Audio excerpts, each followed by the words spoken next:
Tristin, it is great to see you again. Thank you so much for joining me on the podcast. Thanks for having me on the podcast. Congratulations on the book, which is called, for those listening, Don't Be Canada, How One Country Did Everything Wrong All at Once. Great title. I have to say that to start. Thank you. You have been working on this book for how long now? It wasn't very long. It was sort of topics I was already familiar with. So this time last year, I was sort of frantically entering the final stretch. I think September 1st was when I had promised to file it, and I didn't get it completely done until Halloween. So this was, we were hoping to, the plan was, we know there's going to be some kind of election in 2025, so scramble and get this book in under the wire before that election happens. And I was meeting with my publisher recently, and he said, this book would have blown up. But just as we released it, that's when you had the 51st state, Trump tariffs type stuff, and then everybody's waving Canadian flags, and suddenly you're seeing these polls where everybody's like, yeah, this is a horribly broken country, Tristan's right, and then, oh, actually everything's fine, Trump is the problem. So I was the first economic victim of Donald Trump, I think, because we had this book was like, oh, this is going to be huge. And then it came out right as everybody decided, all my first interviews, they're like, he shouldn't be criticizing the country. That this is, we are a unified, and if they invade, we'll spread it out over years with guerrilla warfare, and there's nothing wrong. So it came out right around the time when all of the every child matters type flags instantly became maple leafs, and everybody was patriotic for the first time. So I come up with a book with the Canadian flag in the front, which says "Do not be Canada." So, but anyway, despite all that, it's done relatively well, and it is still selling well. So I haven't done many interviews in the immediate 2 months after the federal election, and now those have started up again. So everybody sort of broke out of their reverie and decided, oh yeah, I guess I still don't like riding on a bus where there's a guy beating off. So maybe there's a book about why that happened. Okay. I mean, I'm glad to hear that the book's doing well. Wasn't that a funny time where it was like, we had all this really anti-Trudeau stuff, anti-liberal stuff, and like there's all these terrible problems in Canada. It seemed like people had finally begun to recognize that there were actually a lot of problems in Canada that really desperately needed to be addressed. And then within like a week, everybody was rah, rah, rah. Actually, Canada's not a terrible place. We love Canada. Save Canada from Trump. And they kind of just forgot everything that had been happening over the past few months and years. Yeah, it'd be like you have a relative he's got a drinking problem for years, and he's just getting around to sort of hitting bottom, but he's in some sort of scenario in which the drinking saved his life. He was like, a car jumped the sidewalk and hit him. And luckily he was so drunk, he just kind of ragdolled. And the doctors are like, you would have been dead unless you weren't drunk. And then, so thus his recovery is postponed potentially indefinitely. So it was very much that. Yeah, I was writing the book at a time when I thought people have understood, and people are still cognizant of all those problems. But yeah, it was this weird phenomenon of, oh, I agree. I read this book. I agree. There are fundamental problems. I'm going to go right now and vote for, the one party that has overseen more of it than anybody else. But I guess the thesis of the book is that it's not just everything was fine in Canada until Trudeau screwed everything up. The thesis I came to, which was maybe different than when I started out. I mean, a lot of the problems were certainly accelerated by Justin Trudeau and the Liberal government, and which has been sort of maintained by Mark Carney. But there's nothing he did in which that problem wasn't already present in Canada and hadn't been sort of seeded for years. So at the end of writing this book, I was more inclined to see him as a symptom of sort of deeper problems in Canada, rather than, if it hadn't been for Justin Trudeau, everything would have been absolutely fine. So every chapter I picked sort of a problem in Canada, and I tried to track where it started. And all of them started before Justin Trudeau was even sort of a name on the public scene, and often were sort of accelerated by forces beyond his control. So he certainly didn't help, and there's some very key areas in which he made them go faster than they otherwise would have. But I guess, it would be comforting to just blame Justin Trudeau. And I think that's kind of why the election went the way it did. Everyone said, well, he's out of the way, and this new banker guy, he'll fix everything. there wasn't a lack of appreciation for how, one individual can't do all these things. There was a deeper rot that needed to be addressed. Yeah, that was something interesting that I learned from you in this book, is that it wasn't really all Trudeau's fault. It just seems that way because it seems like everything was pretty good in Canada for a long time, and then there was a rather sudden decline that began around 10 years ago. Yeah, and that is, we've all seen the graphs. I hope you've seen the graphs. They are quite dramatic. There's a few graphs where it's just everything's fine, and then 2050 dramatic right at the moment. And I've looked at these graphs because I thought this can't be right. You'll see it on some conservative MPs, but the productivity per capita GDP drops off a cliff within months of Justin Trudeau becoming prime minister. Never really recovers. The gap in per capita GDP between Canada and the United States splits off. And they've kept getting richer at sort of the level they've been getting richer for much of the 21st century and the 20th century beforehand. And Canada has detached and remained stagnant for 10 years. And violent crime has been way up.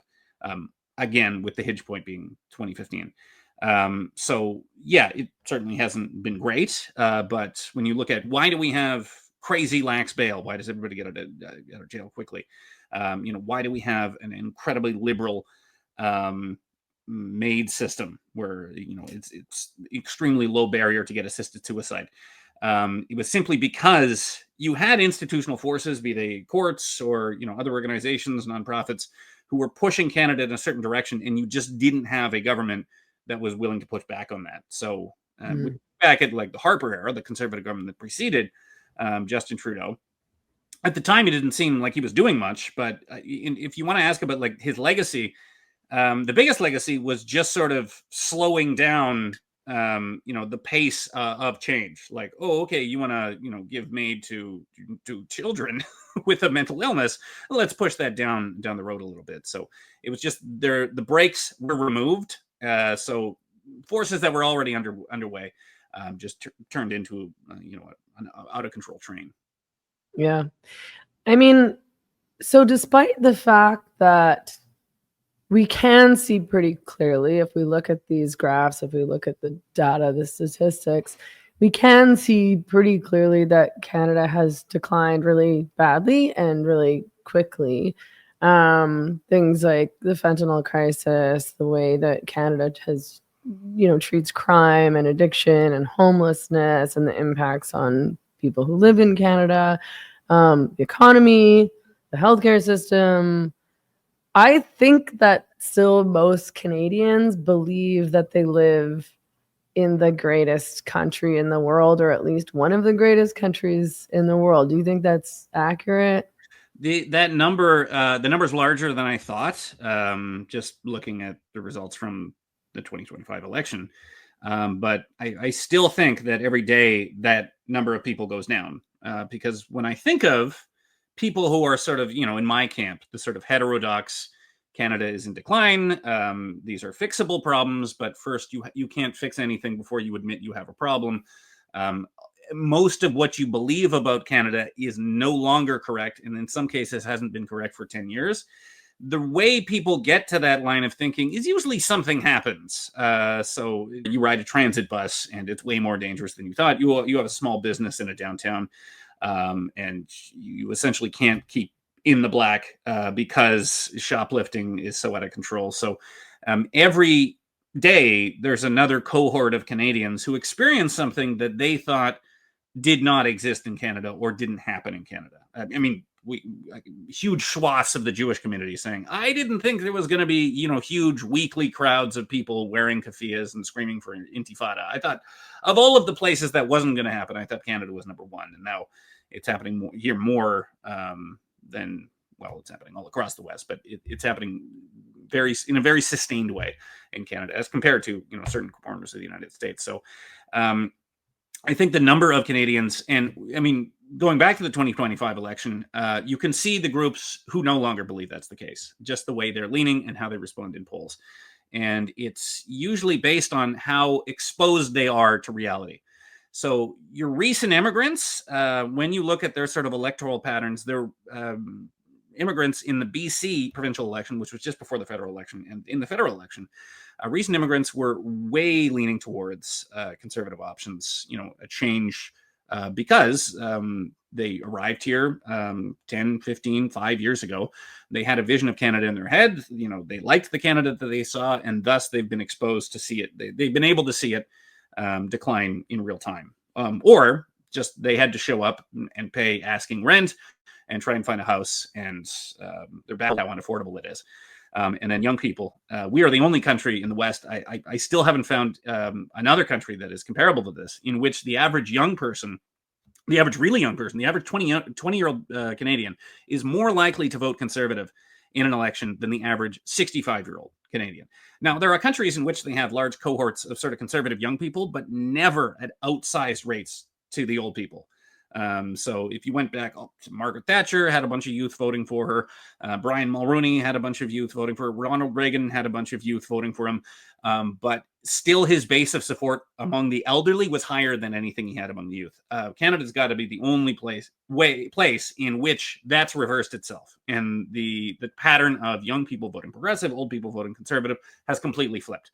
And I think it's just because we have an entire generation of Canadians, particularly millennials, because we remember what Canada used to be like. There is a Canada in the 90s that we thought we were going to inherit, and we've seen it decline in almost every way. I mean, I still live in my hometown. I can name every alleyway that didn't have barbed wire across it. I can name every section of town that we didn't feel unsafe in. And there's any number of examples. Maybe Gen Z is a bit different. They just have the oral history from us Blockbuster video types who can sort of tell them how it used to be. To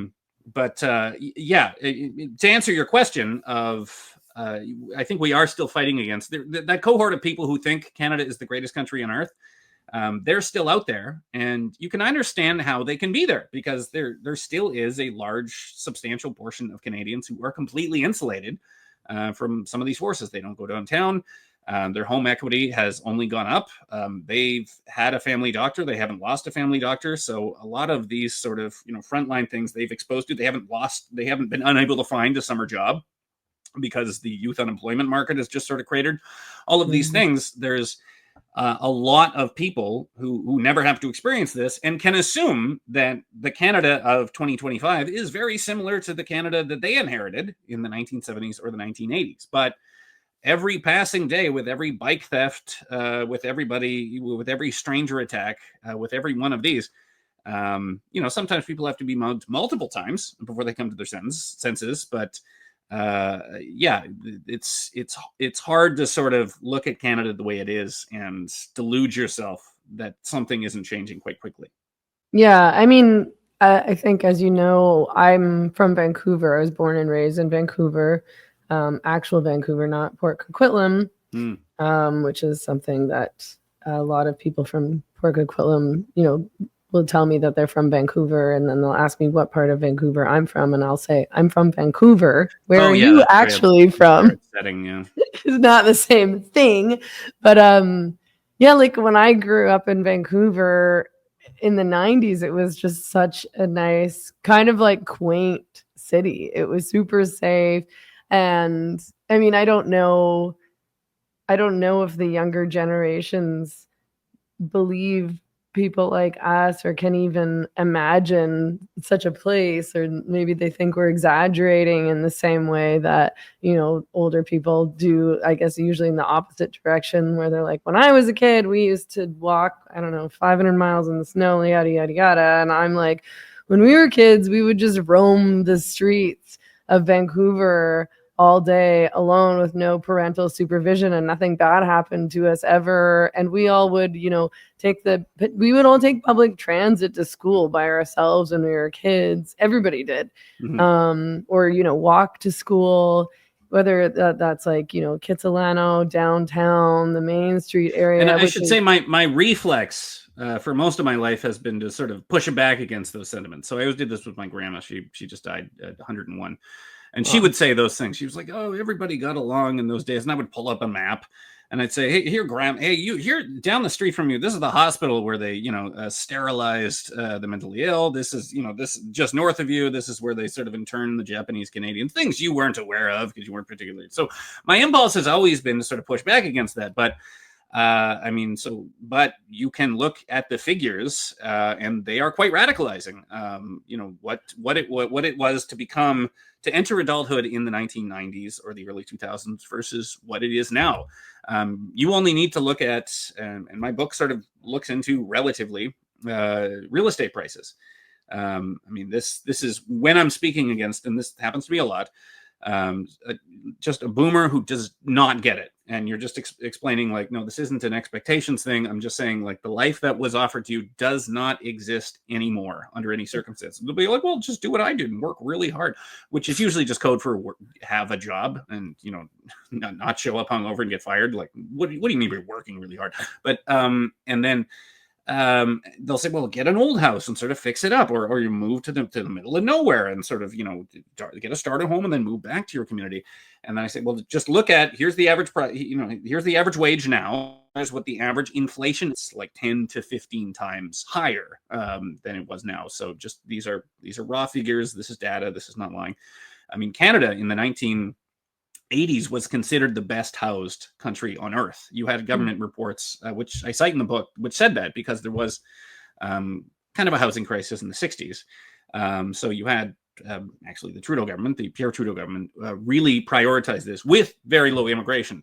So you had crazy levels of home building right through the 1970s, to the point where you were getting like 250,000 units per year. All those sort of 4-story walk-ups we're all familiar with the sort of 70s aesthetic in most suburbs of sort of Canadian urban cores, mixed with like an immigration per year of like 40,000 people. You do that for a decade, yeah, everybody has a home at a relatively good price. Versus now, we're building actually fewer homes than we were in the 1970s with a much higher population. So the starter home is down to about 220,000, and those are smaller homes. Those are those sort of micro condos, not the average sized home that was built in the 1970s. So I forget what the original question was, but yeah, it's very easy to sort of sit down with someone and say these are not tall tales. Just on the pure numbers, yes, it was preferable in certain senses, definitely to live now. So what I'm seeing is when I speak about sort of young Canadians or immigrant Canadians sort of going towards conservative options, all they're asking for is, can you please take us back to the Canada of around 2014? Just everything that's happened in the interim, maybe keep the free weed, but we just want all of this to sort of stop. And I'm going to go back to where that was, because that seemed nice. Yeah. And one of the most disappointing aspects that I think, again, there are a lot of Canadians who are not yet willing to confront this new reality, is the decline of the Canadian healthcare system. Again, when I was a kid, I had a family doctor, and it was easy to go see the doctor, up until relatively recently. You could go to a walk-in clinic if you didn't have a family doctor, and you could go there and you wouldn't have to wait for hours on it. You could actually get in. I hear from people living on the island who, to try to even get into just a walk-in clinic, which is not great. Like, that's not the ideal if you have this supposedly amazing public healthcare system, that nobody has access to a family doctor. And if you have something that ails you, you have to go see this random person who's never seen you before, and they have, like half a minute to talk to you, and they'll only treat one thing at one time. But they can't even get into a walk-in clinic. No. On the Southern Island, if you look at a walk-in clinic, they're all booked up days in advance. So if you just look at maps of walk-in clinics, again, the idea that you could just, I'm sick, I'll walk down the street, wait 45 minutes to an hour, which was standard, within my lifetime, not too long ago, that just doesn't happen anymore. Walk-in clinics are booked up immediately. So I mentioned in the book, there was someone actually in Victoria who just needed his prescription refilled, and he could not, under any circumstances, do it, and just started taking an ad like, "If you're a doctor, can you please give me a prescription?" And this is also, I ran into when I was on vacation in the campground just in Washington State, and ran into an Australian family.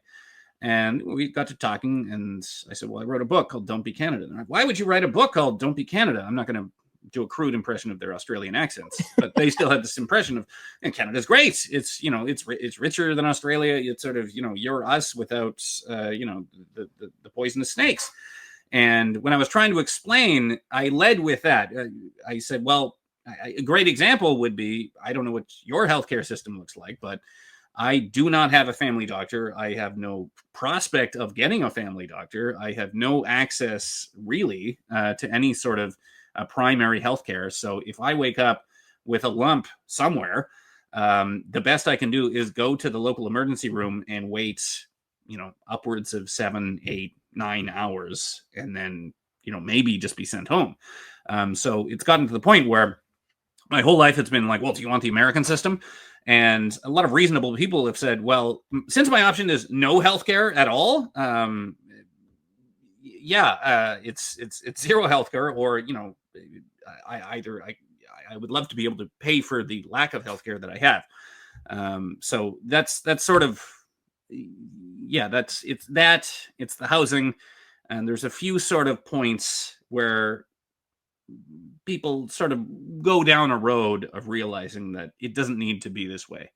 And that's kind of why I wrote this book. If Canada was a lost cause, I wouldn't bother. I didn't write "Don't Be Belgium." I think they're too far gone. But it is, what's interesting is there's 8 chapters. Each of them sort of gets into a fundamental, crushing problem that Canada has. And in each case, it's because we did it to ourselves. It's when you look at, like, rank a country by its problems. You're in Mexico right now. I mean, you have, you know, literal drug cartels, you know, filtered in through local governments. And it's something you can fix, but it's quite hard to sort of detach, you know, full armed drug cartels out of your government. There's nothing really like that in Canada. It's, you know, we don't have Russia next door or China that's going to invade us. All of our problems are, we just really screwed things up, and we have to stop punching ourselves directly in the dick. Now, that's hard to do, and people lose hope that that's possible to do. But it is remarkable how, like, housing being a great example. We are the world's second largest landmass, and we have billions upon billions of trees. So it's baffling to people that we have unaffordable housing, because it's like, when you look at the raw ingredients for a house, you have more of it than anybody else, and somehow you screwed this up. Which it is true, yeah. So all of these things can be fixed. So I would hope people would come to the end of this book and realize, oh, I could just stop doing this at some point. Right. So yeah, let's talk about some of those specific problems and why they exist. I mean, I was surprised to learn via you that Canada, I think Canada's the only country in the world with this system where you are only allowed to access public health care. Like, you're not even allowed to have the option of private health care. So anything that the government offers under the public healthcare system, you have to take, and it's not allowed that you would be able to access that in any other way. And you can have, people, you can't. Oh, sorry, go on. so I was just going to say, you know, people think this is a good thing. And I used to always think this was a good thing too. And, you know, to my credit, I suppose it did sort of used to be a good thing, because I feel like Canada's healthcare system used to be, like, pretty okay. But, like, why are we the only country that does things this way? And why does everybody think that this is the best and only, like, ethical, humanitarian way to do things? So what we have is, you can pay cash for medical procedures in Canada. So there are, you know, private clinics in which you can go in and use your credit card to get some sort of procedure. Obviously, there isn't, as I'll get into, there's not a huge market for private healthcare. It's very expensive. So usually you would just go to the United States to access healthcare. What we're not allowed to do in Canada, which is very unique to us, is that you're not allowed to have private insurance for any procedure that is covered by the Canada Health Act. Right. So if it's something that is covered by the public system, you're not allowed to own insurance for that and access that at a hospital on site. Nobody else does that, including all of the sort of wussy hippie countries we usually to compare ourselves to. So Norway, France, the UK, they all have a private hospital system in addition to the public system, which would make sense. I mean, that's how we run schools. We have, okay, well, we're going to give you free education. And if you want a nice theater program or, a canoeing program or sailing or whatever, you're going to have to go to a private school. But Canada was just dating all the way back to the beginning. We approached it from the standpoint of, well, if we have a private system, it's just going to leech doctors away from the public system. So we have to have tight controls on if you can get stitches at a public hospital, you're not allowed to get them at a hospital in which you have private insurance. So the only other country that would have something comparable would be Cuba, because there is no private system. It's all just the public system. But even communist China has a system of private hospitals that you can access with private healthcare. Now, the results of that, this is another thing people don't really know about Canada, is that we actually ration the number of doctors each year that go to medical school. So the government decides in each province, okay, here's the amount of entries you're allowed to have go to McGill Medical School, because we assume they're all going to be employed by the government. So we're just doing our planning here.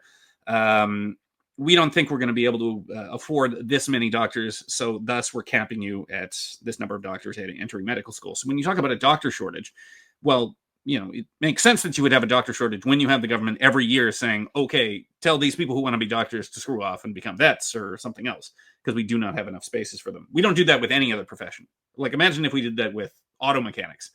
If you were just deciding, oh, we're not going to have, if every auto mechanic was employed by the government and you weren't allowed to go to a private auto mechanic, and you had the government controlling the amount of auto mechanics that were allowed to be trained each year, it would be experiencing exactly the same problems we're seeing in the healthcare system. So when you have sort of those tight controls, you get into a situation in which you're limiting the amount of doctors in Canada, you're limiting the ways they can make money, you're sort of disincentivizing healthcare. So eventually, we've always had sort of these shortages, which have just been exacerbated over the past few years.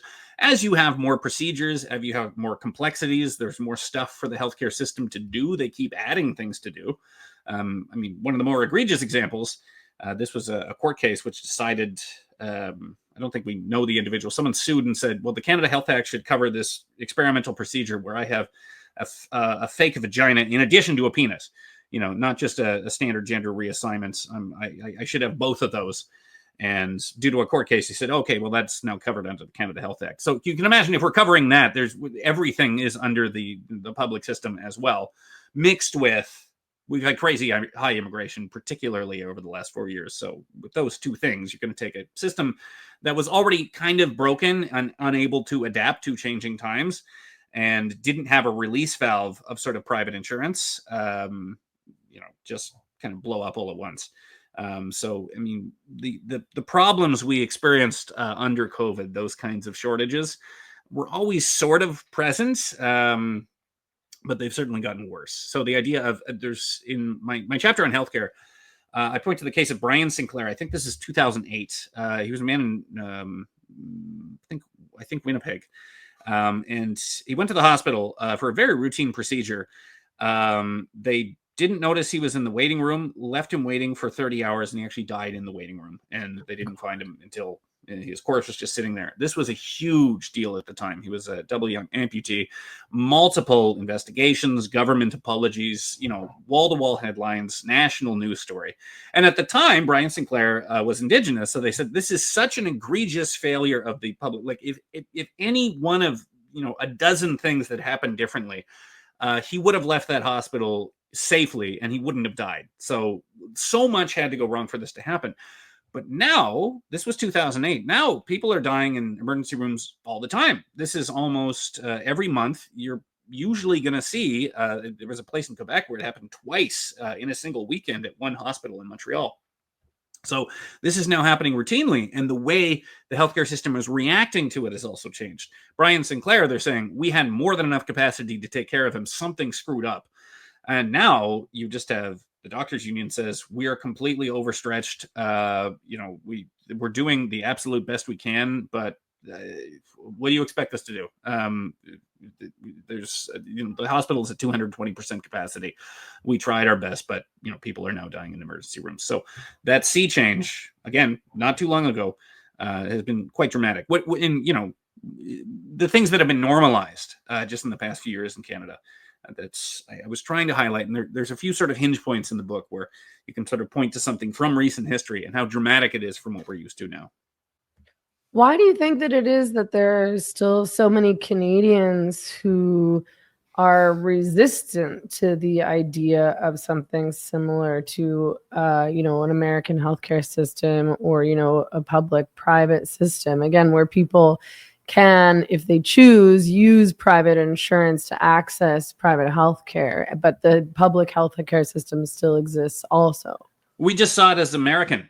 So anytime, any discussion, you look at political discussions of this, and it was not rational at all. So someone would say, here's a very mild change that we could suggest. People can be allowed to access private insurance. If you make these changes, there's no reason why you would take doctors away from the private system. Can you please just consider this? And they said, this is American style healthcare. I read on CNN, there was a guy, he was in a skateboard accident and he got a $50,000 medical bill. Is that the way you want to take Canada? So, you could check the Hansard, sort of the House of Commons records. Anytime any mild reform was offered to the Canadian health system, it was just shut down with this is US style healthcare, which was weird, because if we compared ourselves to peer countries in which arguably is a better comparison, most of the Western world is socialized medicine with a second tier private system. This is pretty common. This is extremely common across all of those countries. So at all of this time, we should have been comparing ourselves to Japan, Germany, the UK, France, places that had systems similar to ours. Instead, it all just got crowded up by the United States. So that's changing. I've seen polls lately, because there's enough people in my situation. We're just, when the option is no healthcare whatsoever, I'll consider any reforms, because again, I have nothing. So that sort of sacred cow, like a lot of Canadian sacred cows, you're seeing it in the poll data. People are willing to consider changes. Maybe they don't initially. You say, would you consider two-tier healthcare system? And they'll say, well, that's a scary word I've heard in politics. I don't like it. And then when you explain what it actually means, and that they cannot get private insurance when you explain what the situation is, you can see minds changed very quickly. But to answer your question, it's just like a lot of things. I would say one of our worst national characters is the amount of Canadians who think we are the United States. And there's so many issues. I think the last time I was on your podcast, we discussed firearms, where the Trudeau government kept bringing in firearms controls, which made no sense in a Canadian context. And people would back them because they're like, yeah, I'm tired of all these school shootings. We should have controls on these types of guns. And I'd say, well, Canada actually has a system I'm sure many American Democrats would love. We have very tight screening on gun owners, and that's kind of why we've been able to avoid a lot of the carnage you've seen in the United States. Rather than appreciating that system, they would just, sort of sell a policy that sounded good for people who are just mainlining CNN 9 hours a day and get away with it. Yeah. The housing crisis thing is another thing that's really baffling about Canada. As you mentioned earlier, it's like Canada's a huge country that's mostly unpopulated. We have so much land, we have so many resources. It makes zero sense that there should be a housing crisis in Canada. Why is there a housing crisis in Canada? Why can't people afford to live here? Why can't people afford to buy or even build homes? Why can't people afford, rents are insane even. People can't afford to live in Canada anymore. It's ridiculous. That's right. It's sort of the same reason as housing's a bit different from the other chapters, when I get into gender identity, in which you have a very clear bad idea pushed. Not my bad idea. No, it's not I yours. was pointing at me because you put me in the chapter, and I was like, yes. Megan Murphy features. I even went to one of her talks, which was I was shocked at actually how high security was. It's really? barring only when I talked at the synagogue. It's the highest level of security I've seen at a private events in Canada. Oh, I mean, wow, you go on. crazy. I mean, she was a few blocks away from CFB Esquimalt, the one Navy base on the West Coast, and you can basically, there's a museum on base, so you just kind of, so you could flash a fake ID, and you can just be walking among warships, and no one will stop you. It was higher security to go see Meghan Murphy talk in Victoria at the Legion Hall. It's always been like that. I've always had to do that, but that's interesting. And it's interesting to see actual real security, because you realize how much security is just bullshit, where they're just sort of frisking you and getting into a concert. Because I was like, oh, they actually have to worry about real security, because they, there's people posted, radioing in as someone's approaching. You're actually getting searched, you're actually getting questioned. Like, oh, this is like Israeli security. It's not just security theater. You actually have to worry about it. But anyway, where was I going with this? Oh yeah. So housing is not. You can't trace it back to just some bureaucrat had some idea. Hey, let's just have unaffordable housing, and then we'll just scream at everybody who says that. We'll just say they're racist if they object to that, and we'll do it. So it's slightly different than sort of the dumb woke stuff we've done. But my conclusion as to how it got that way is, if you just look back over the last 20 years, every time there was a policy decision in which you could have this one thing over here, but it would come at the expense of, it would be slightly harder to build and buy houses. We always took this thing, whatever that thing was. Because we just had confidence that this is Canada, we have affordable housing, and we can just saw at this branch forever, and it's fine. Which is sort of a theme that comes up through the book. We've had things good for so long, and we really haven't had that challenged for more than a generation. Canada has been a great place to live for decades. And unlike a lot of countries, we don't have an institutional memory of how quickly that can suck. So Poland doesn't have this problem. They're just like, there's plenty of people in their 40s who can say communism really sucked. And if we don't keep this sort of economic growth going, we could go back to communism or all the shit that came before that. So Canada has just gotten so soft and so confident on the issue of housing. I found just thousands of small decisions here and there, which sort of built up into a snowball in which young people cannot afford a house under any circumstances. So one example being the Greenbelt in Ontario. This was Ontario. Says we're just going to make a ring of land across the most populated area of Canada, and we're just going to seal that off to suburban developments. This is, 2000s. And at the time, obviously, if you seal off suburban developments, that's going to have a massive impact on housing prices. And at the time, they didn't even have a plan for, okay, we're going to seal off the Greenbelt, but we're going to loosen densification procedures, so the net amount of houses is going to be fine. They just said, no, we're just going to put in the Greenbelt. We know there's going to be consequences. I'm sure it's fine. Or the most recent example being right after COVID, you had the federal government saying, well, how do we sort of, bring up GDP? And the easiest way to bring up GDP and sort of stop Canada from going into recession is just absolutely open the floodgates on immigration. So for 3 years there, we were we had one of the highest rates of population growth, certainly among the developed world. It was like Syria, South Sudan, and Canada. Like we were looking at like 2.3 to 3% population growth per year. Crazy levels of population growth. And you had a federal government voluntarily go into that because they said, well, that's good. Immigration's good. It's ginning up NDP. It's terrible for per capita GDP. But if you just add 1.2 million extra people, that in itself is going to bring up GDP, and it's going to look like things are doing well. But there were people within the government warning. This was a Canadian press story, I think, where they found there was bureaucrats warning with easy slideshow presentations for the Liberal government saying, okay, we know you want to bring in all the immigrants ever, but if you do that, rent is immediately going to become more expensive. Housing is immediately going to be more expensive. And they just did it anyway, which, again, is sort of in line with how governments have been acting for 20 years. There's a thing I want to do here. I know it's going to make it hard for housing, but, screw the housing. So if you just make every decision as if housing affordability isn't a thing that needs to be nurtured and maintained, you just assume it's something you're always going to have, eventually you're going to wake up and you don't have it anymore. Similar to public safety. So is that a problem that's resolvable? I mean, it's not as though we can send all the immigrants back. You can bring up, you can deregulate, you can build. I mean, it is possible. I mean, in the 1970s, we were getting our building up to 270,000. You can certainly cut. We got up below 1.2 million per year.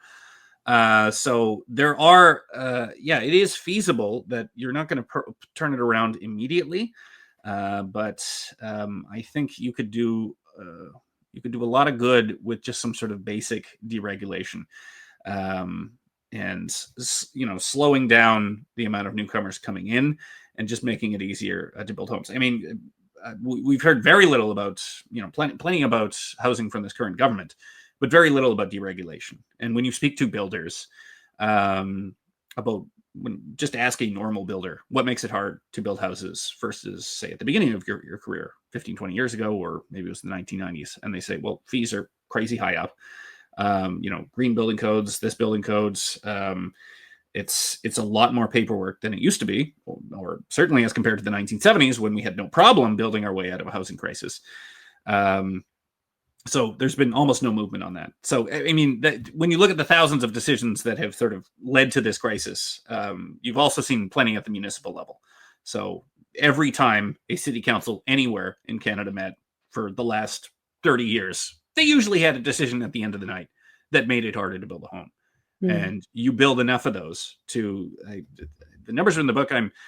I think even before you get anything built, just in the permitting, you're looking at fees that are comparable to the entire condo in the 1970s. So just adding to those sort of taxes, costs, anthropological digs that you have to do on the current site. So it's just death by 1,000 cuts that it's becomes crazy impossible to build or to expand onto new land. Yeah, so I think if there's reasons why you wouldn't do this, but if we just had a month holiday where you said, okay, everybody just build as if, under 1970s rules, a lot of the houses are going to catch fire or fall down in an earthquake. But a lot more houses would be built very quickly. You titled one chapter, "What if we just stop jailing criminals?" Yeah. To start, how big is Canada's crime problem? What has changed over the last decade in terms of crime in Canada? It's been noticeable, so you could still point out, I guess if I was trying to calm everybody, I would say, well, we're still not at sort of we're not at the high highs, so we're still not at, I think the worst year was at some point in the 1980s. When you just look at, raw murder rate, raw violent crime, it's still going to be somewhere around there, but it's been climbing, sometimes quite steeply since 2014. So if you just look at, how many extra people are not alive anymore because we didn't stay with the murder rates where they were at 2014, it's hundreds of people are no longer alive. Sometimes when I'm reporting on one of these stories, you'll sort of talk to a family member on Facebook and, they're still on my Facebook feed. So, every time I look at my Facebook feed, a murder story or some tragedy that everybody has already forgotten about, there's still a shattered family out there from it. So I'd say the most visible occurrences of it is, auto theft. I think we were briefly and may still be the auto theft capital of the world. You were getting more cars per capita stolen. I think the justice minister had his state car stolen 3 times. So just crazy amounts of car theft. That's crazy. And types of crime that we've never really seen before. Right after the COVID-19 pandemic, there was, I think, 9 police officers in the course of a few months who were murdered, which is higher than anything that Canada's ever seen. So you go back to the Klondike Gold Rush, and just the rate of police officers being murdered on the job reached absolutely new highs, and different than it usually happens. Usually would be you're executing a warrant, the suspect returns fire. These were ambush attacks. So this is someone sets out to kill a police officer and does so. And or stranger attacks is another thing. I was doing new archive searches for this term. Maybe it's just because we didn't call them stranger attacks. We had a different word for them. But in places like Vancouver and Toronto, It's now sort of a regular occurrence, and Vancouver's actually crunched the numbers on this. They've classified. They've seen so much of it. They've classified it as a separate crime, and so they can keep stats on it.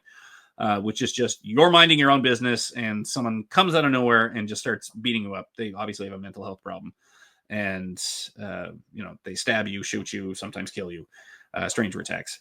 So it's not only that the raw level of crime is going up, probably steeper than I think the numbers show, because I think growing numbers of Canadians have sort of lost faith in the justice system. So, like, I haven't called 911 in situations when I used to. I mean, if I see, there was 2-3 times in a row when I lived in Vancouver, you'd call 911, like, oh, there's a break-in in progress. I have it. ID the suspect, and the 911 operator's like, okay, what's your name again? Where are you standing? Okay, what's your name again? And then I just sort of stopped. So I think there's a lot of people who when their fourth bike is stolen, they're like, well, I'm not even going to bother with a police report this particular time, which, makes the crime level seem artificially lower. So they're still worse in the States. I mean, ostensibly they were still worse in the 1980s, but it's the level of just sort of raw disorder all the way up to the murder rate is definitely getting measurably worse. And why is that? Oh, well, it's the basic answer is that the 300 or so guys causing all the crime, we just refuse to keep them in prison. So, I mean, just anybody who's sort of casually watching the news, some horrifying thing happens, and you open up the news story and you just scroll down to the part where, oh, he was on bail and probation, and he was on bail for doing this exact thing. But in that case, it wasn't just tragic because the person survived. So that's sort of a problem that goes, that's probably one of the older problems identified in this book. So the idea of administering justice differently based on your immutable characteristics or your ethnic characteristics. That's something I mean, this is something that the UK is looking at. This is sort of at the leading edge of sort of woke governments. They're saying, well, maybe, we should give different sentences to, brown people versus white people. Canada was sort of flirting with this and experimenting with this as early as the 1990s. So the early 1990s, you had the R.V. Gladue decision of the Supreme Court of Canada, and this essentially established that we have Indigenous overrepresentation in prisons. Maybe this is because of a justice system that is racist towards Indigenous people. So, maybe that's where you get Gladue reports, where if you are an Indigenous offender being sentenced, you can request a Gladue report, and the court has to consider your Indigenous background, and these get real detailed, all the way up to, like, you had great grandparents that were at a residential school. You had ADHD in high school, and these are all supposed to be considered in your sentencing. Well, like, he didn't really mean it. He had ADHD in high school, and he had a great aunt who went to residential school. So I mean, there have been.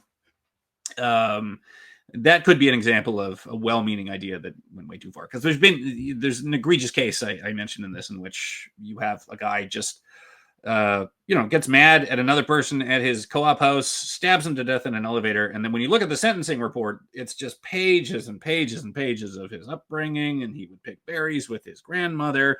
And the first time he ever felt sad was this. And then there's 3 paragraphs about his victim, the person he stabbed to death. And it's like, oh, by the way, we had a victim impact statement from this guy's daughter, and she said she's lost all faith in the country and doesn't feel like living anymore. Anyway, on to the sentencing. We're going to give him parole for like a month or something. So Canada has been looking at this for quite some time. This has been accelerated. This was accelerated under the Trudeau governments. You had Bill C-75, which was sort of one of the big things done by Jody Wilson-Raybould now as the Justice Ministry. She's now remembered for sort of the SNC-Lavalin affair, in which she pushed against Justin Trudeau. So she's seen as the among Liberal ministers, someone who sort of pushed against the worst impulses of Justin Trudeau. But her big thing was passing Bill C-75, and this was essentially taking these basic principles of Gladue, of this idea that prison itself is bad, and bail should be given as little as possible, and that immutable characteristics should be considered. This sort of expanded it to the point where when you speak to police and police associations as to what's different now, They're saying, well, now basically everybody gets bail. And before, if you got bail and you were under conditions and you violated the conditions of those bail, you were just automatically back to prison. So we had some measure to enforce bail. Okay, your bail conditions say you're not supposed to be in a bar. We found you in a bar. Bam, you're going back to prison, minimum 30 days.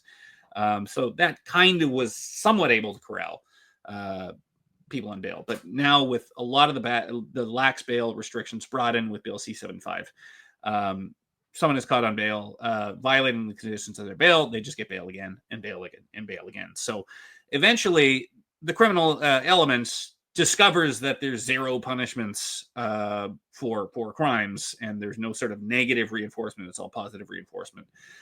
So eventually people figure that out. And that's why you get like crime tourism in Canada. This is just a group of guys coming to Canada each winter, rob houses for 6 months, and then collect all the winnings, share them equally, and then, go back where they came from. So I would argue maybe they have crime tourists in the United States, but if you were a criminal, you would be dumb not to be thinking about how you could potentially set up a fentanyl super lab in Canada, because it seems like it would be easier here than almost anywhere else.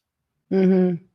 And you write about that in connection to Canada's approach to harm reduction and how criminals have been able to take over in a lot of aspects as a result of those policies as well, because of this super, super lax approach to drug use, public drug use, and, allowing open drug use in shelters and SROs and things like that. Yeah. That one's sort of interesting. I'm sure your listeners are probably, familiar with the gender identity issue. I imagine it comes up quite a lot on the podcast. But there, the trope has often been said that you had sort of an infrastructure in Canada and the United States pushing for gay marriage. We're going to get gay marriage, and then suddenly you've done everything. You've achieved legal equality for gay men and women. So you have this whole infrastructure that, by all rights should have just been dismantled. Just declare victory. Okay, well, we'll see at the Pride. We're going to get all real jobs now. But instead, it all got poured into the trans issue. And often public acceptance of the trans issue was driven by that. You felt bad because of the way Canadian and American society, treated gay men and women. It was not too long ago in Canada that you would get fired. Right after the 1980s, you would get fired if they found out you were lesbian or gay in the military or in the civil service, that you were seen as an espionage risk. So people felt bad about that. So thus, when the trans issue comes along, there's no defenses against it. Just, do whatever you want. Gender ID sounds fantastic. Somewhat similar with harm reduction, because you had a sort of cohort of people who had sort of been at the front lines of figuring out viable treatments for HIV. So sort of the drug cocktail for HIV was sort of pioneered in part in Vancouver. Came from other places, but you had sort of a cohort of Canadian researchers who were at the leading edge of taking AIDS from something that was going to kill you very quickly into a manageable condition. Many of those same researchers, after that happened, they poured all their attention into harm reduction and very much leaned into the idea of the way we sort of fix drug addiction is, a very hard line on harm reduction. The idea that you don't disincentivize the drug use, that's, you just make it less dangerous to do the drugs. And as a result of that, if people have a welcoming clinical environment to enter in which their drug use will be facilitated, eventually they will just voluntarily decide to leave the drugs. So this was pushed very hard in Canada. Insight was sort of the first example of a safe injection site, first place in North America, one of the first places in the world. And you opened Insight, and then you had this crazy amount of research and data. So this was for years and years and years. Anytime you said, is it really a good idea to have a clinic in which, drug addicts come in and they're just sort of, facilitated to do the drugs? Aren't there sort of negative aspects from that? And you just be, there's all these, you're against science, you're against the data. We have all this research from Insight. Shut up. Drug injection sites, they make neighborhoods safer. They reduce levels of deaths. And there was a period of time, all sides of the political spectrum, there was just sort of this mantra of, safe consumption reduces overdose deaths. It's great for neighborhoods, blah, blah, blah, blah. If you actually look at and I do in the book, I look at the original studies that sort of underlie this, these are really crappy studies. They're like, several months, really loose data sets. I mean, they claim that it brings down overdose deaths. They're looking at overdose deaths within the immediate vicinity of insight, and you're not looking at sort of long-term consequences, what effect it's having on overall rates of drug use, et cetera. They're very limited data sets. But as a result of that, they were able to just sort of entrench themselves. And Canada is now doing things on harm reduction that really no one else is doing. So you do have safe consumption sites in the United States. You have them in Europe. But just Canada leaning into, the most extreme examples would be British Columbia, decriminalizing personal use possessions of drugs. To the point of, we had a court case here, I think it was BC Superior Court, in which they decriminalized drugs, and disorder immediately, was quite noticeable in many downtown cores. And you had the BC NDP government, who had defended decriminalization, saying, okay, we're going to dial it back a little bit. Here's the deal.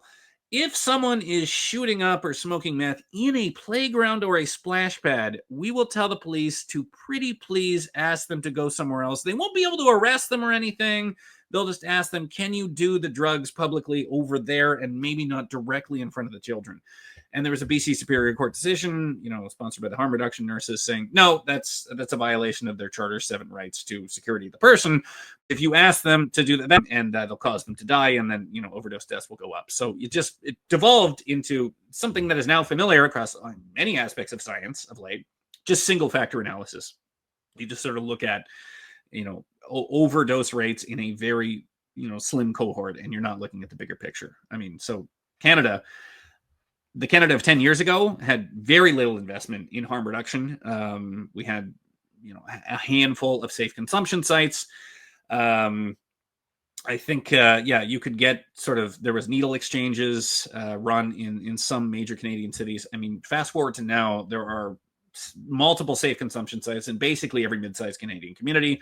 There's free naloxone distributed quite liberally from government agencies.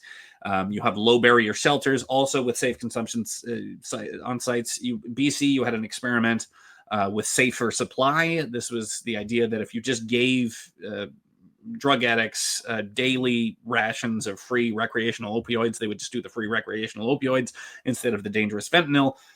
Generally, what happened instead is you just took the government opioids and then flipped those for money, and then just used that to buy more of the hard drugs. And now we've got this avalanche of the free recreational opioids are super cheap and on the black market, and you've got more high schoolers being hooked to it. So, we've gone way beyond any of the sort of initial ideas of harm reduction, just based on this concept that harm reduction is the only and best way to go about this. Anybody against it is anti-science, and if the problem is getting worse, it's because we're just not doing enough harm reduction. Well, and that anybody who's against it is not a compassionate person. Yes, that did come up quite a lot. So, I mean, you've had the pushback has often, like you're seeing with gender identity, the pushback is coming from women. From, I would say, some of the most forceful pushback is coming from members of the gay community, who are saying, because if it was just a bunch of pastors yelling at them, it's easy to ignore them. But I'd say the best pushback you're seeing from harm reduction is Marshall Smith, who sort of led the recovery-centered approach in Alberta. He's a former addict. He was a former homeless drug addict in Vancouver. And he had the strongest opinions of this of anybody I spoke to, because, he knows what it's like to be addicted. And he's like, well, you don't just voluntarily decide not to be an addict because someone was nice to you at a safe consumption site. That's not how any of this works. I mean, you have to have the compassion is a system that gets people off the drugs. Because the problem is the best case scenario of harm reduction is it's just palliative care. I mean, you're just you have a whole cohort of addicts you were supporting. I mean, you can put them in a low burial shelter. You can have an ambulance idling outside that's ready to hit them with naloxone if they overdose. But eventually one of those fail-safes is not going to be there, and they will die. And that's why, second only to Scotland, that's part of why we have the largest rate of fatal overdoses on Earth. One of the more disturbing trends in Canada And I know that the rest of the world is noticing because they text me about it all the time, every time they see statistics about Canadian MAiD deaths. Yeah. The rates of medically assisted suicide have skyrocketed in Canada in recent years. And it really seems quite dystopian. Why did this happen? What's going on? When you look at, well, first of all, there's one thing that the Canadian MAiD system, we were very lax about putting any kind of safeguards, and even imagining this could go wrong. So other countries that put this in, they're like, well, this could be prone to abuse, and they had some imagination for how this could go wrong and why it needed to be monitored. I mean, you look at sort of the initial documents. So first of all, it was brought in by a court decision. A lot of these bad ideas sort of go back to court decisions. I mean, I think there's judicial overreach in Canada is quite a problem. But this was initially a court decision, and you see it in the decision. And they say like, oh yeah, we had people come and say if we brought in a charter right to assisted suicide, this could have negative consequences. I mean, we're Canadians. I mean, this is not going to happen. And almost a direct quote in the decision, like we should not lightly assume that this will go awry. This won't be well managed. So this is fear mongering. This is scaremongering. And you even saw that in the House of Commons debate. So, I mean, you had some pushback from the Conservative opposition, but I mean, this was every party voted in support of this. And when you know what is to happen and the abuses you're going to get, and you're going to have combat veterans offered MAiD in lieu of something basic like a wheelchair ramp, it seems quite quaint how little pushback there was from anybody at the time. Similar to when, what's the one you spoke against? E16? Yeah. So it was basically you and like two other people, and no one else raised their voice against it. So this is similar around the same time. No one was really saying, I'm sure we can just, put in super liberalized assisted suicide and it's going to be fine. But the one thing that is unique about the Canadian system, and there's a number of issues with it. But one thing that is unique is it was introduced as sort of a component of the medical system, versus all of the other countries that do this. There's about 12. They usually treat it as something that's administered through the medical system, but this is sort of a separate issue. This is sort of a civil rights thing. We understand that there are circumstances in which someone would want to end their life because of a terminal illness. But this is a thing over here, and then we've got the healthcare system over here, and never the twain shall meet. Canada has very much embraced the idea that, for example, if you're a nurse, the current guidelines say, or a doctor, the current guidelines say you are obliged to inform your patients that MAiD is an option. So it's seen as bad if you just assume, like it's seen as a good thing that they might want to access. Thus, you should bring it up unsolicited in every patient you encountered, if that may apply to their scenario. In most of the world, for instance, Australia, that's illegal. You bring up unsolicited MAiD, you can be brought up on charges. I get into this in more detail in the book, but yeah, you have any number of guidance documents saying, this can actually be a good thing. We should tell people it's an option. And that's where you get a lot of these sort of egregious cases where someone says, I just went in for like a chronic illness, and suddenly that completely changes the doctor relationship. You're prone in a bed, you can't move. And a doctor's saying, have you considered killing yourself? I mean, it completely changes the relationship you have with that doctor and with the medical system. So on top of that, we're the only one that sort of treats it as a medical good that should maybe be recommended to people. Just the checks against it and the amount of oversight are just nowhere near what they are in the rest of the world. I mean, the only data we have on MAiD is one report put out by the agency whose job it is to, further the cause of MAiD, Health Canada, usually 2 years after the particular year. So I think we just got the MAiD stats for 2023 just a few months ago. So like 1 year after the fact. So that's really all we have. We just have one report that comes out, and it's just, oh, by the way, MAiD deaths went up 30%, way higher than we ever assumed. Anyway, stay tuned for next year when we have, other figures on that. Yeah. I think like a lot of people thought that or put a lot of stock into the conservatives winning the last election and then the that turning the country around. The conservatives did not win the last federal election, of course. The liberals won again. And I wonder though if you think that would have made a huge difference. Had Poilievre become Canada's prime minister in the last federal election instead of Mark Carney, do you think that things would be on a notably better path in Canada? Oh yeah, I think there's. I mean, there in the lead up to the election, and I still believe it now. I always thought if should he be occupy a position of power, it's kind of a unique place to be because there's so much he could fix very quickly just by stopping from screwing everything up.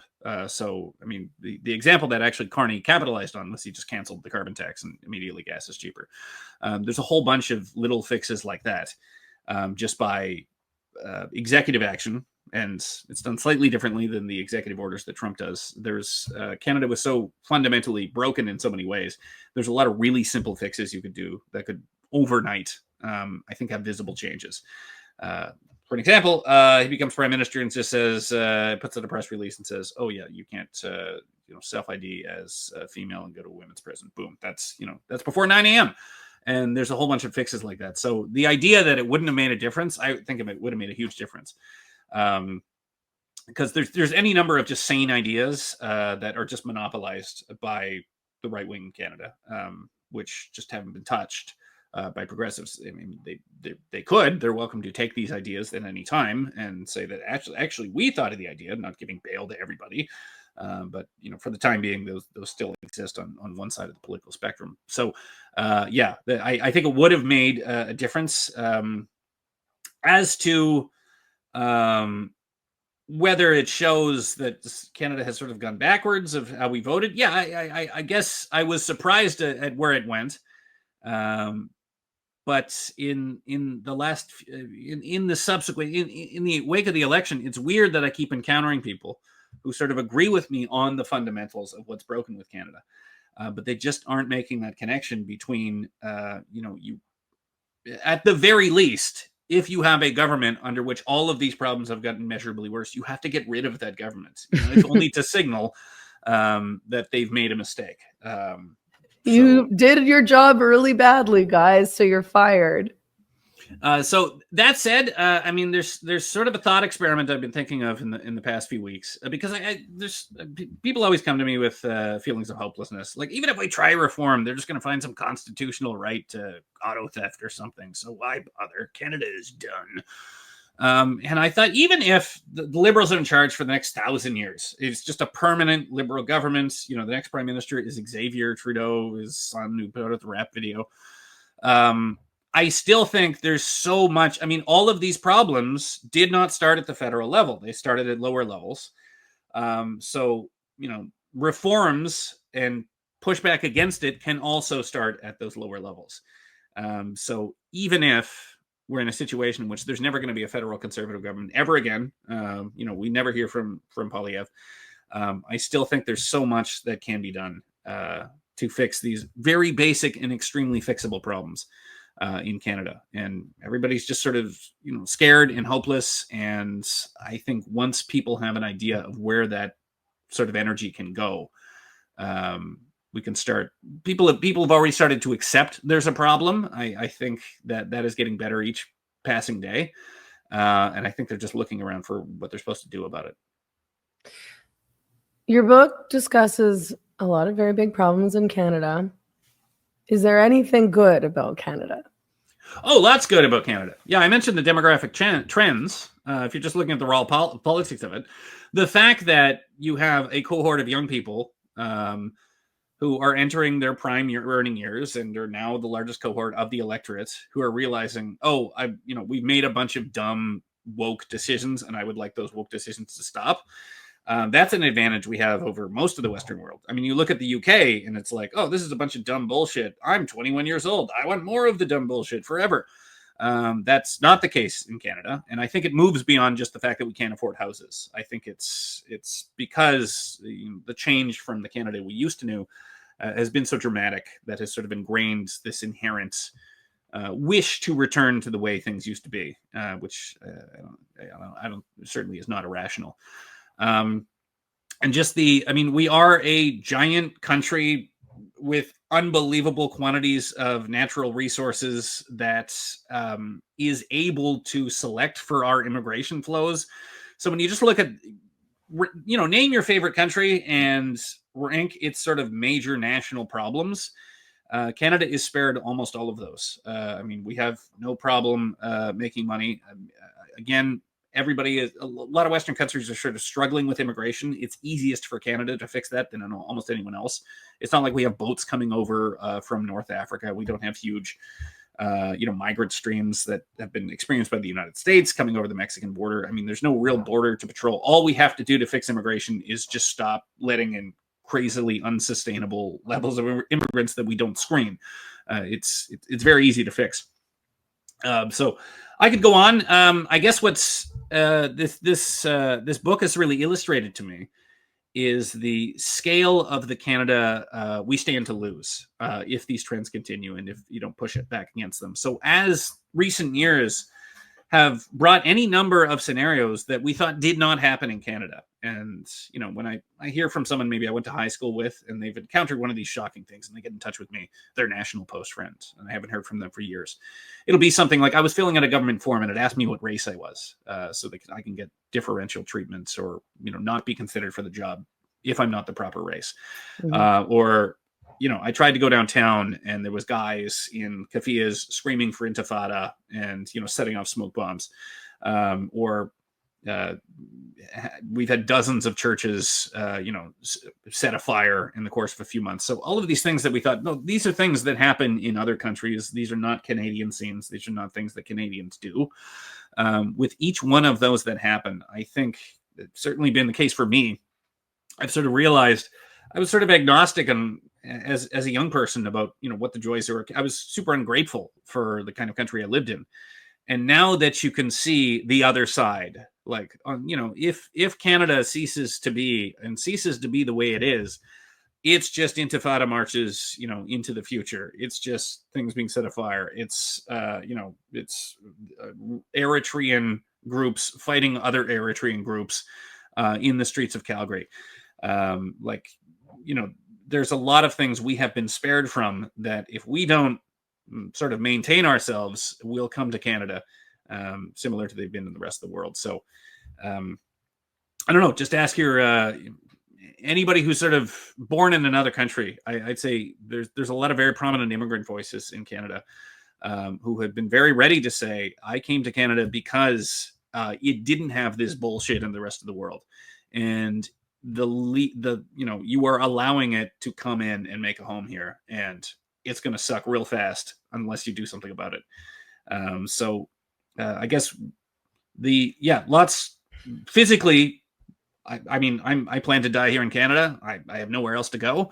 But it's a rich country that is relatively safe. Geopolitically, you can't ask for sort of better borders or better stuff to be sitting on. And we have that institutional memory not that long ago of how to do it correctly. And a lot of countries don't have that. You're just sort of like, you're Russian. When is there some point in your history you're going to remember when Russia wasn't sucky? So it sort of makes it hard to decide where you're going to go. At the end of this, there's been any number of moments where I've just sort of cradled my head in my hands and said, God damn, what the hell is wrong with this crappy place? But still at the end, I have to sort of put it in context and, knowing what I know and the people I've been able to meet over the past few years after, or even just the past few months after releasing this book, there is still so much potential in this country that, we can't allow it to be consumed by all the bad ideas in this book. Yeah.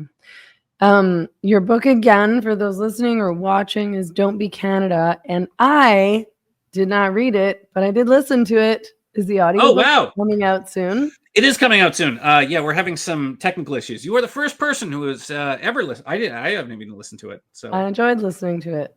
okay, great. Mhm. Well, I listened to yeah. the whole thing. Hopefully that's online. She got a special MP3 copy. Wow. It's narrated by me, and usually that's very bad, but I have a beautiful voice. No, I thought you did a great job. I enjoyed it. You don't know when the audiobook's coming out then? We're working on it. Yeah, there's Sutherland House Publishing. It's sort of every few hours I get it like, oh, it bounced back and it has this particular issue. So yeah, the auto editor I hired at a flat rate is definitely not making any money off this contract, but he did a great job. So for now, we're going to tell people to buy the book and read it. Oh, please. Yes. Yeah. Send money to me, or subscribe to the National Post, or peruse the ads around the site of what I write. Yes. Thanks so much for joining me on the podcast again. I really appreciate it. Anytime. Thank you. Okay. Take care. Have a good night. You too. Bye.